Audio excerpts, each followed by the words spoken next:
बांग्लादेश में राजनीतिक अस्थिरता के बीच एक चौंकाने वाला घटनाक्रम सामने आया है। देश की दो प्रमुख हस्तियां, प्रधानमंत्री शेख हसीना और विपक्ष के नेता व पूर्व प्रधानमंत्री खालिदा जिया, वर्तमान में देश से बाहर हैं।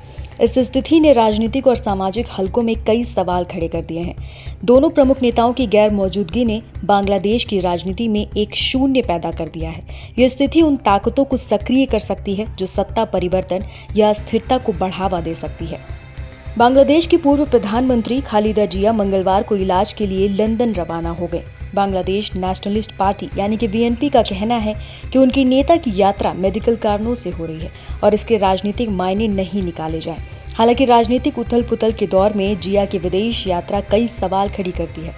सबसे अहम बात यह है कि देश की राजनीति पर कई दशकों तक हावी रही दो शीर्ष नेता अब विदेश में हैं। पूर्व पीएम और अवामी लीग के अध्यक्ष शेख हसीना को पिछले साल अगस्त में छात्र आंदोलन से उभरे आक्रोश के बाद सत्ता छोड़कर भारत भागना पड़ा था। इसके बाद नोबेल शांति पुरस्कार विजेता मोहम्मद यूनुस के नेतृत्व में एक अंतरिम सरकार का गठन किया गया, जो फिलहाल देश की सत्ता संभाल रही है।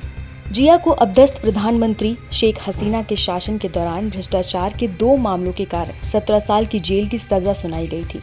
भ्रष्टाचार के ये दोनों कथित मामले उस वक्त के थे जब जिया 2001-2006 के दौरान प्रधानमंत्री थी। उनके समर्थकों का दावा है कि आरोप राजनीति से प्रेरित थे। हालांकि हसीना सरकार इससे इनकार करती आई। यूनुस के शासन में जिया को नंबर में 1 मामले में बरी कर दिया गया था और दूसरे मामले की अपील पर मंगलवार को सुनवाई हो रही थी। अंतरिम सरकार इस वर्ष दिसंबर में या 2026 की पहली छमाही में चुनाव कराने की योजना बना रही है। जिया और हसीना के देश में नहीं होने का सबसे अधिक असर उनकी पार्टियों की चुनावी तैयारियों पर पड़ेगा। निकट भविष्य में शेख हसीना की वतन वापसी मुश्किल दिख रही है। वहीं खालिदा जिया की वापसी देश की राजनीति में बड़ा उलटफेर ला सकती है, लेकिन सब कुछ इस बात पर निर्भर करेगा कि वो कब स्वदेश वापस लौटेंगी।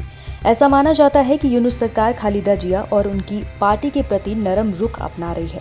बीएनपी पारंपरिक रूप से पाकिस्तान समर्थक रही है। उसे अवामी लीग के मुकाबले अधिक सांप्रदायिक विचारधारा वाली पार्टी माना जाता रहा है।